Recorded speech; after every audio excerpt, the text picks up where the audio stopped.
Okay, so I am getting into the first of the freezer meals for the postnatal period. Now here I am making, I'm just going to make it up as I go along. It's like a beef and bean, Mexican beef and bean sort of thing on the bottom. So I have 1 kilo of diced onions that I'm cooking. I'm going to add almost half to this. The other half are going to stay in there. I'm going to put 4 kilos of mince because I'm also doing lasagnas. Okay, so I have added the onion and just cheated and added some jarred garlic to this. Alright, I think I've already showed the basics of my lasagna recipe in the last freezer meal prep video I did. It was a 2-part series. Anyway, so I'll leave the link to it. I'll find which one it is and I'll leave the link. But I'm going to focus on showing you what I'm doing with these Mexican beef bean thing. So I am going to put taco seasoning in it, quite a bit considering that's 3 meals worth. Okay, so I've got this particular meal, beef and bean Mexican dish, dished up in 2 separate aluminium trays to freeze, and then this one we're having this week. Now, because this is something that we will serve with plenty of other things, such as, you know, it'll just be a nachos topping, or we'll have it with tacos and lettuce and all of that sort of thing. I only need 1 tray per meal because that is full of 1 kilo of mince, a tin of corn, almost 2 tins of beans, so really that is plenty with whatever else we'll have with it. So they're both going to be frozen for when our bambino is born, and this one we're having this week, and I think we will definitely have that as a nachos topping because we have a whole heap of corn chips away in the pantry. Okay, now I've got 2 meals to freeze here. Each tray, well, 2 trays equal 1 meal. And then tonight's lasagnas are here and here. We've got people coming, so I've done a big lot. So that was a lot of food to cook. Okay, so it's a couple of days later and I'm making now some beef stroganoff. I have 3 kilo of steak that I've diced up, and I'm adding some flour, probably about 4 tablespoons, and I'm going to shake that bag now and then fry up this meat before adding the other ingredients. So that beef was covered in a little bit of flour and seasoned with salt and pepper. I shook it up and then I have fried it in a combination of butter and olive oil. I've then taken it out of the pan, and in the pan I've put onion and garlic, and I'm going to fry that up until it's nice and soft, and then add a mushroom. Okay, usually I'd add about 500 grams of mushrooms per batch, and this is a triple batch, but I've got about 600 grams of fresh mushrooms, and then I've got 2 times these little tins of mushrooms, and that's what I'm using. I only got a little bit of fresh mushrooms because I knew I had the tins, and it was all about saving some money at the same time, of course, so that looks pretty good anyway. And so stirred that up, it's cooking well, and I'm going to add a few teaspoons of sweet paprika and give that a stir. Okay, because this is a triple batch, I've added about half a cup of tomato paste, but I will give the recipe for 1 batch, and then you can make as many batches as you like. So I'm just stirring that tomato paste in, and then I'm adding 3 cups of beef stock.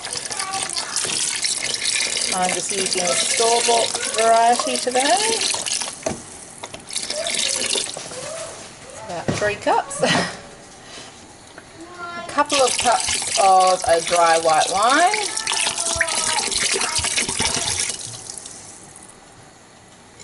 Adding about 3 tablespoons of Dijon.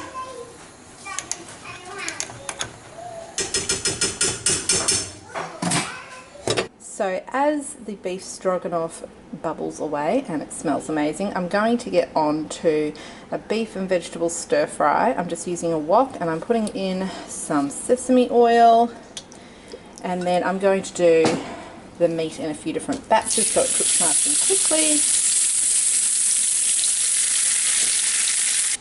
Now I've got a big pot of water on to boil, and then I'm going to put 4 packets of these egg noodles in for just a couple of minutes, drain them, and they're going to go in with the stir fry.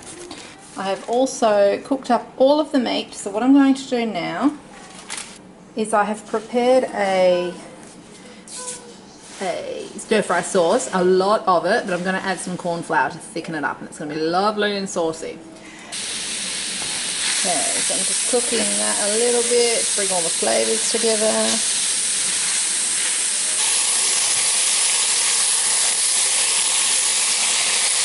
Sprinkle over some corn flour.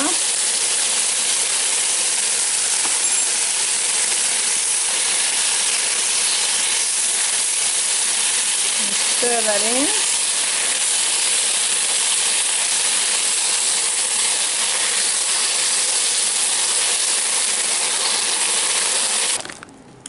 Now I'm cheating a bit with the vegetables. I have about half a packet of the stir fry medley left, as well as Italian style medley, about half a packet of that.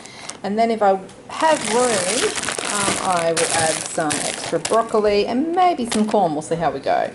This is the beef stroganoff, and now I've turned the heat off, and all I have to do is stir in a cup of cream for each batch. That was about half a cup. And here's about 2.5 cups because I've got 3 batches. It's a lot of cream. This is a very rich, special French dish. Okay, so I fried up the vegetables. I then took them out for a second, put some of the stir fry sauce in, heated that up, put the vegetables back in, gave it a stir, added a little bit of corn flour so they're nicely coated. I'm now going to take them out, put them in here, and fry up the noodles. And again, I've left about 1/3 of the sauce to add to the noodles so that everything's nice. Okay, so the stir fry is all dished up. That's this week's portion, and then 1 meal to freeze and 2 meals to freeze. Because the trays are quite shallow and there's a lot of noodles, I think perhaps I need another tray of something to make it an entire meal. So we'd probably have it with like an entree soup or some other sort of Asian inspired dish on the side that I might do later on, but this was sort of a bonus meal that I didn't know whether I'd have enough meat to make, so I'm happy to get this out of it. It's definitely almost a meal. And this week I'll figure out what's a good thing to have with it when we have it in a 2 or 3 nights, I suppose. I'll pop this one in the fridge. And here we have the beef stroganoff. So that's the one that we'll have this week. That's one to freeze, and then that's the other one to freeze. And this we serve on pasta. So one of these is a huge amount of sauce to go and meat to go with pasta. So that'll be delicious. So now I'm just going to cover everything up. I do baking paper, followed by foil, followed by cling wrap. Triple wrapped, but aids in them having a wonderful freezer life. And I'll show you what they look like when they're all wrapped up, ready to go in the freezer, but I will let them cool down a little bit first. So I've just put the beef stroganoffs in the deep freezer, and just before I forgot, I've remembered to show you this. So that is one meal, and as you can see, it says when it's made and frozen, what it is, that 2 trays equals 1 meal, and to serve with another side dish or entree soup or something. Enjoy! So that's how I do it. And I'll stack them up in my deep freezer. Okay guys, I will just quickly show you this, but I know how noisy and horrible it is. So anyway, that was a lot of the chicken that I'm going to make the tajine with. Could not fit it all on the pan, so there will be more put on there, about another kilo of it. And I have here my 2, that one looks very dusty, my 2 slow cookers, and I'm going to be cooking the 3 batches of chicken tajine in these slow cookers just to be able to get them on, and just that's one less thing I have to then think about. So a tajine is traditionally cooked in a clay pot, so obviously this is a bit different, but you know, it's just a makeshift tajine. And it's going to be yummy anyway. I've made it lots of times in the past, but I haven't made it for quite a while. So I'm going to fry up that chicken just so it's gorgeous. Put it in here, and then I'll show you what I do next with that. But today I am hoping to I'll definitely get the chicken tajine done and the pennyroyal chicken done. And then the only other thing that I have to freezer meal prep for this fortnight is the pumpkin soup meals. And I don't really consider this a slow cooker meal per se. I've already 2/3 cooked the chicken, I've cooked the onion, and so all those gorgeous flavours and the texture and everything, it's just going to be different to a slow cook meal. I see the slow cookers here more as putting everything in on the stove on slow. So I've cooked these things, then I'm going to add some other ingredients, and it's just going to bubble away and the flavours are going to come together. So anyway, but then it'll be cooked, and I'll put it in a foil tray like I do the others, and it'll only need, say, an hour in the oven on the day. So I'm going to add 3 cans of tomatoes to the 3 batches. So this is the biggest slow cooker, so I'll add 1, and so 2/3 of a can to that one, and then 1/3 plus 1 to this one. And these you will recognize from my not quite right, my NQR grocery outlet hauls. So that is chicken soup, and it's got 2 sachets in, and I need 500 ml of chicken stock per batch. Each one of these does about 250 ml, so I'm going to use a whole pack, if that makes sense, for each batch. So I'm using 3, but they cost me 10 cents a pack, so 30 cents for 1.5 litres of chicken stock. It's really the equivalent. It is really concentrated soup. And the great thing is that because this is a slow cooker, you really don't need as much liquid as if you would if you were doing it on the stove. So this means that it'll work out better anyway. So there I have the chicken stock / soup in there. And now I'm going to add dried apricot. So it's a cup for each batch. So I'll add about that many to this big one, and then I'll add about that many to this one. Alright, and then I'm going to add some ground cumin. You could add the seeds. I'm thinking I have seeds, but I'm just going to do the ground stuff today. And you want about 3 teaspoons per batch. So I'm putting about that much in that. And I'll see if I've got some more somewhere. This one, which, oh my goodness, yum. I might chuck some in that one as well. Oh, I just love it. Love it, love it, love it. Okay. Now, next. And I just put in a teaspoon per batch of ground cinnamon. I am supposed to add saffron threads to this, and in the past I always have. However, I don't have any, and doing 3 batches would be very expensive to get that, and I'm trying to do this on a budget, so I don't think it's going to make a huge amount of difference, but I would definitely suggest you put them in if you can. Okay, now I'm putting in 1 can of chickpeas per batch. So I've added about 1/3 of a cup per batch of olives. I've just used the stuffed green olives. You can use black olives, that'd probably be better.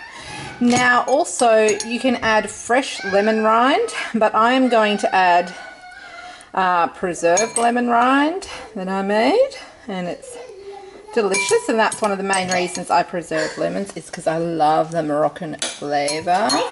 Okay, I'm pretty sure I mentioned that I added salt and pepper. If I didn't mention that, then I did.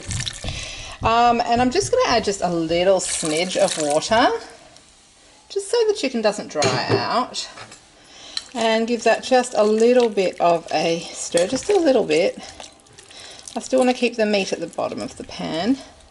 So I'm going to pop the lid on that one. I have to put foil on this one because the lid is broken. And that is that. Now on to the next dish. And I will leave a link for the preserved lemon recipe below. Now I have gone ahead and made a triple batch of the pennyroyal chicken. If you have not seen my video on that, I will leave a link below. I didn't record it here because I've already got a video on it.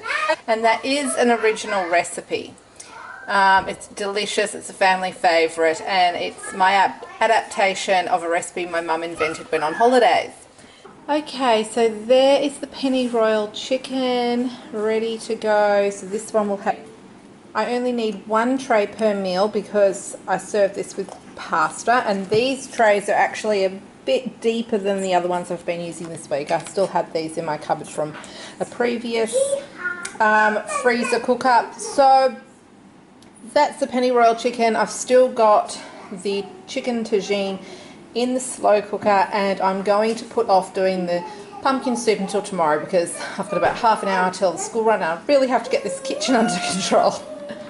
Okay, so there are the 2 meals of chicken tajine to freeze, and they're in a nice big one, as you can see, and they will be served with couscous, something like this.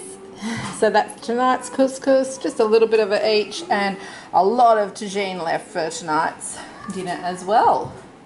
Okay, so I'm up to the last bit of cooking for this particular fortnight's postnatal freezer meal prep. Okay, so today all I have to do is a huge batch of pumpkin soup. So I purchased a large pumpkin. I like Kent pumpkin. It's Kent. It's my preferred, I find, and this is one I already had. It was actually sitting around for ages and it looks gorgeous. So pumpkin just keeps forever. But it's just Kent is easy to cut, and it's such a nice deep orange. It's a beautiful, beautiful flavour. So I just find it's the ideal pumpkin all up. And then with my pumpkin soup, usually all I add is some onion. I am going to perhaps add a couple of potatoes to sort of thicken it up a little bit, just because I want to extend it. I want to make as much as humanly possible. And so I just saute onions in butter, and then the only other things I really add are black pepper, salt. I want to help you. Yeah, soon, sweetie, soon. Salt, and I'm going to add some nutmeg just because I've got it, but you know, that's you don't have to. And I'm going to grate that, and then I will add some cream because I have cream in the fridge, and that makes it lovely. So I do a very simple pumpkin soup. I find, especially with vegetables, the simpler you keep it, if you have good ingredients, it just tastes so much better than overpowering it with various flavours. I'll get to making this last thing. Woohoo! I'm so pumped because I've got so much else to do. So it's first thing in the morning. I just got home from the school run. It's about 9:30 a.m. Yeah, you can, sweetie. And I'm just going to get this done on to bubble away. That's all I have to do. So it's a matter of cutting lots of things. Mummy will do the cutting, darling. All right, let's get on to it. Okay, no, I'm not putting that much potato in, but I do have some recipes coming up that I'll be freezing that I do want to serve with mashed potato, and you know how annoying and time consuming and fiddly making mashed potato is. Well, it is for me anyway, you know, peeling potatoes, cutting potatoes, boiling potatoes and mashing potatoes. Who needs it? So I'm going to do it now, and I'm also going to get ahead because I already had some potatoes. So I'm going to make a big batch of mashed potato. This might be 2 meals, we'll see, but I do want to steal a few for the pumpkin soup, and I've cut up both those pumpkins there. So there's 2 servings of mashed potato, 1 each for each serving of sausage stew, and yeah, yum. It's been quality tested, it's good. So all I do with mashed potato, I just put salt, pepper, a good amount of butter. I've probably used about 100 grams for all of it, so about 50 grams per batch, and milk, and mash it well. So that's really handy to have done. Now, mashed potato freezes beautifully and cooks up, well, heats up beautifully in the oven. Absolutely so simple. Put this in the oven with a bit of foil on top, and even take it off in the last 5 minutes because it gets a little bit of a golden crust, which is nice. It just heats up beautifully and ends up being fluffy and light and gorgeous as it was when I first made it. So it's an excellent thing to have on board. So the pumpkin soup is ready to be blended. Now just a tip, I have taken out a good amount of the liquid, and that does have plenty of flavour and onion floating around. But even if I don't need to put any back, I'll simply put it through a colander and get the onion out and put that back into the soup. Now I'm also going to add just a small amount, probably about 4 potatoes, to this nice big batch. I'm going to get it blending and see if I add any more liquid back. But you know, you don't want a pumpkin soup that is too liquidy. It loses a lot of flavour and a lot of joy. So I'm going to blend this. First I'm going to put the potatoes in, blend this, and then see how much liquid I need to put back. Okay, so that's all blended up, and as you can see, it's a lovely consistency. I didn't end up adding any more liquid to it, so I just got the onion out of that liquid and popped that in. Now I have added about 400 ml of regular cream. Yay! Now I'm going to go upstairs and move furniture around. Okay, even after a family of 10 eating plenty of pumpkin soup, I've ended up with an extra 10 servings to freeze. So that's one. I'm going to get these in the fridge first, and then tomorrow morning I'll pop them in the freezer. So I now have a whole week of rest before I start freezing some more postnatal meals. So that's excellent. So thanks so much for watching. Please subscribe if you haven't already. Take care. See you later.